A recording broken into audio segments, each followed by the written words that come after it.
Alright, in today's video I'm going to be showing you how to do the oil reset maintenance light on a 2015 Ford Transit. This is the F250. Now this will be similar to 2015 to 2019.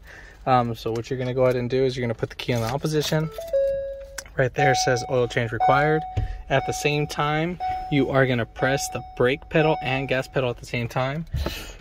As you're pressing and holding those two at the same time, it says service oil reset in progress.